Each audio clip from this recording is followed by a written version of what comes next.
I'm Michael Lippin, and this is Voice of America's VOA China 360, a weekly podcast looking at how China influences the rest of the world, including America, and how China is influenced by the world. In this edition, China tops the gold medal table at the Paralympics for the fourth consecutive time, winning 107 golds in the Rio Games that ended on September 18th. That was far, far ahead of the second-ranked Team Britain and its 64 golds, with third-placed Ukraine further behind at 41. But where was the United States, which just last month dominated the Rio Olympics and comfortably topped the medal standings for able-bodied athletes? Well, Team USA finished fourth in the Paralympics table with 40 golds, one short of the Ukrainians. Overall, the U.S. Paralympians took 115 medals in Rio. China's total medal score, by contrast, was 239, also way more than any other team. China's Paralympians clearly had more success than its Rio Olympians, who finished third in gold medals behind Team GB and the USA. So what's going on here? The answer is that China has been laying the foundation of its Paralympics dominance for quite some time. The people of China held the 2008 Games, Summer Games, that was the Olympics and Paralympics, and they really decided to push the envelope to build their Paralympic program and improve services and opportunities for people with disabilities in China. That is Candace Cable, a 12-time U.S. Paralympic medalist who is serving as vice chair of a committee making a bid for her hometown of Los Angeles to host the 2024 Summer Games.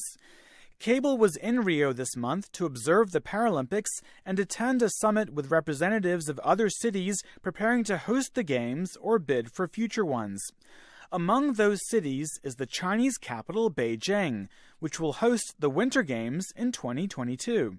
The executive president of Beijing 2022 chairwoman gave a great speech about what was happening in China and why they're beginning to do so well in the games and what their pushes are forward. And it was really impressive. I mean, they took from what they learned in 2008 and they began to build upon it with Paralympic education, better access in their cities. They created disabled person fitness programs.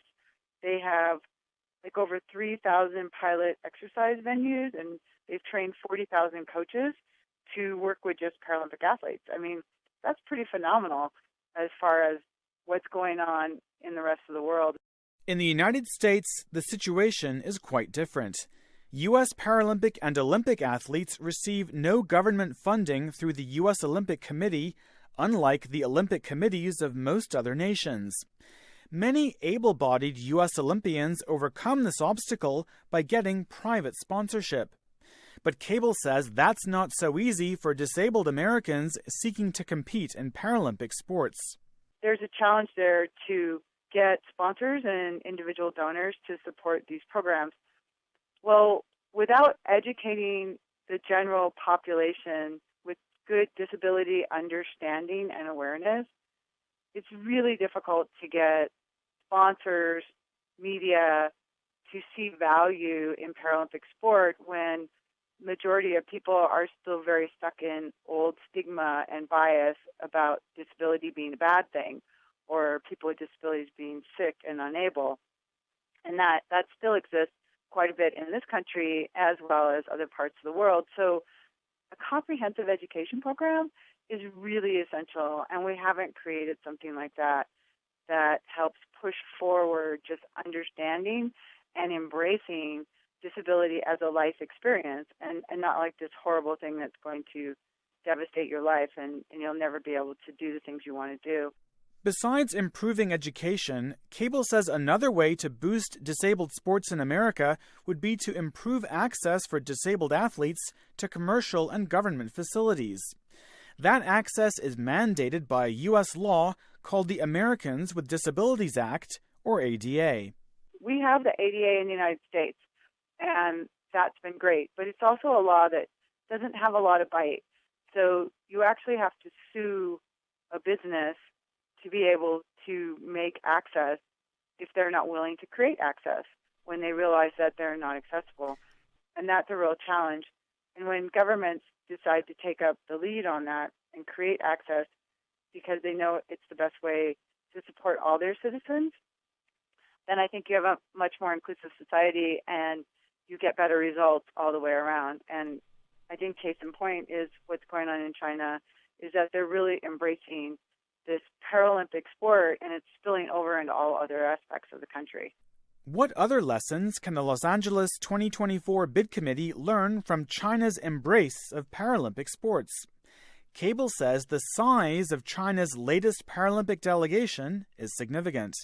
They had 308 athletes in Rio, and that was 39% more than what they had in London. So I think just looking at that number, we're starting to see that they are looking for people and they're creating access for their people to be able to get out and participate in life and also sport, because they know that those two things together really help people have fulfilled lives.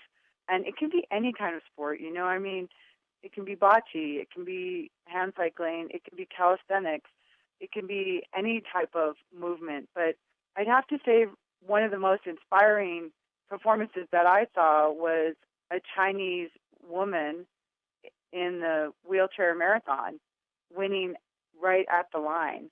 And, you know, I think it's a great statement as how China is moving forward in building their programs, their Olympic programs and their Paralympic programs to be able to really support their people. There are about 85 million disabled people in China, one of the highest populations of any nation. That huge figure is one reason why Chinese social media users think their country has an edge in the Paralympics. One user of the Chinese microblogging site Weibo wondered, is this success in Rio meant to prove that we have just that many disabled people? Other social media users say that success shows the Chinese government cares more about the rights of the disabled than China's critics might think. This Weibo user wrote, "It seems like the democratic United States doesn't care that much about its disabled population." And another said, "Those countries that pointed fingers to criticize our human rights record just embarrassed themselves." Some Chinese netizens also say they think China has more work to do to recognize the achievements of its Paralympians, who got only limited media coverage back home. Among them is a Weibo user who wrote, "The Paralympics actually demonstrate a stronger Olympic spirit for me. It's a shame that the Paralympics haven't received as much attention as the Olympics did."